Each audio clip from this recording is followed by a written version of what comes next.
এই প্রধানমন্ত্রীর মুখ্য সচিব বলেছিলেন যে ৮ জন উপদেষ্টার বিরুদ্ধে সুনির্দিষ্ট দুর্নীতির অভিযোগ আছে অন্তর্বর্তী সরকারের সময়, যখন আসলে প্রধানমন্ত্রী মুখ্য সচিব ছিলেন না, তিনি তখন এই কথাটা বলেছেন। তাদের কোনো জবাব দিতে চাওয়া হলো না।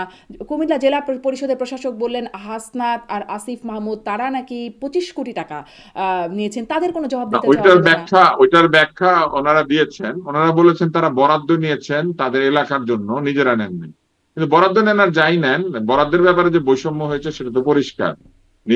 নিজেদের এলাকায় অনেক বেশি টাকা নিয়েছেন, অন্য এলাকাতে ঠিক মতো দেন নাই, তারা বৈষম্য করেছেন। তারা নিজেদের এলাকায় টাকা পয়সা নিয়ে গিয়ে নিজেদের নির্বাচনী এলাকাকে তাদের ভক্তে পরিণত করার চেষ্টা করেছেন, এটা তো সত্যি কথা। মানে কিন্তু এগুলোর ব্যাপারে এটা তো কোনো কাগজ তদন্ত, কলমে। কোনো ব্যবস্থা বা কিছুই আসলে দেখি না আর। তিনি যেভাবে বলেছিলেন, যে ভদ্রলোক বলেছিলেন, ওনার ভাষাটা মনে হয়েছিল যে অভিযোগ, যেন তারা নিজেরাই নিয়ে গিয়েছে।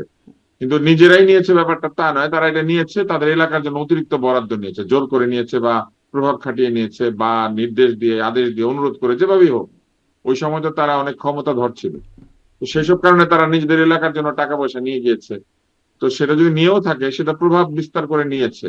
যারা কিনা বলতো যে কোটা না মেধা, যারা কিনা বলতো বৈষম্য ঠাঁই নাই বাংলাদেশে, তারা এক উপজেলার সঙ্গে আরেক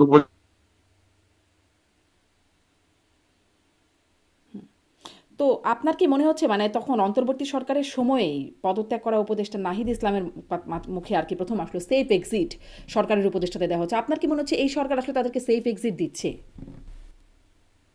এক্সিট জিনিসটাই তো একটা সেফ জিনিস। আপনি যখন কোনোখান থেকে বের হয়ে যাচ্ছেন, আপনি ওই ঘরটার ভিতরে যা কিছু বিপদ আপদ ছিল সেগুলোকে পিছনে রেখে বের হয়ে কিন্তু যাচ্ছেন। বেরোতে এক্সিট বেরোতে মানেই যদি একটা গা পড়ে সেফটি। তবুও তো আসলে সেফ হলো না এক্সিটটা, বের হইতে হয়ে গেলাম কিন্তু গা তো পড়লো। না, এক্সিট জিনিসটাই তো একটা সেফটি। ফলে সেফ এক্সিট বলে আলাদা কিছু না, এক্সিট ব্যাপারটা একটা সেফটি।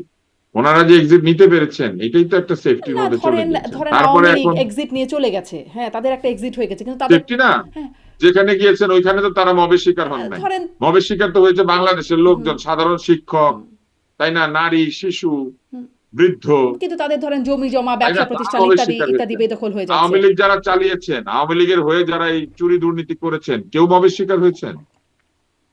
মবের শিকার হয়েছে মানিক, ব্যারিস্টার মানিক।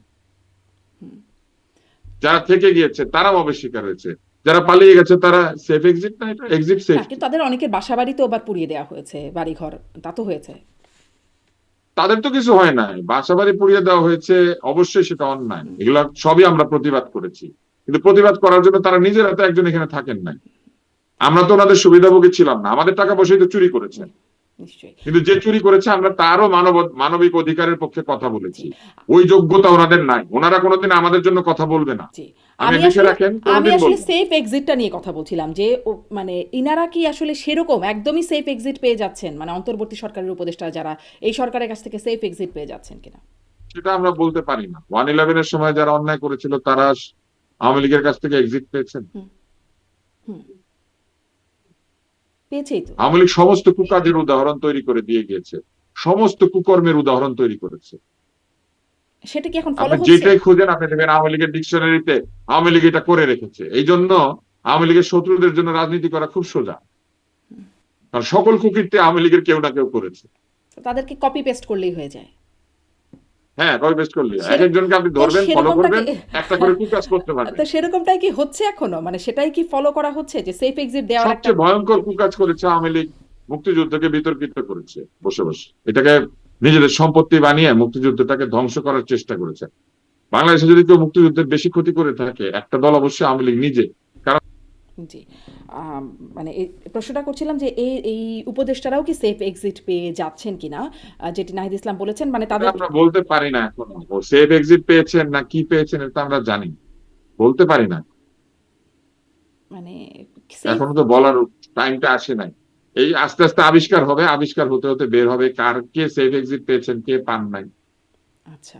কিন্তু ডক্টর মোহাম্মদ তবে ইউনূসের কথা। উপদেষ্টা মন্ডলীর বহু মানুষ সম্পর্কে আমাদের শ্রদ্ধা ছিল, সেই শ্রদ্ধা সম্পূর্ণ বিনষ্ট হয়েছে। এই উপদেষ্টা মন্ডলীতে প্রচুর মানুষজন ছিলেন যাদেরকে আমরা একসময় শ্রদ্ধা করতাম, সেই শ্রদ্ধা তারা বিনষ্ট করেছেন নিজের হাতে। কিছু বলার নেই। হুম।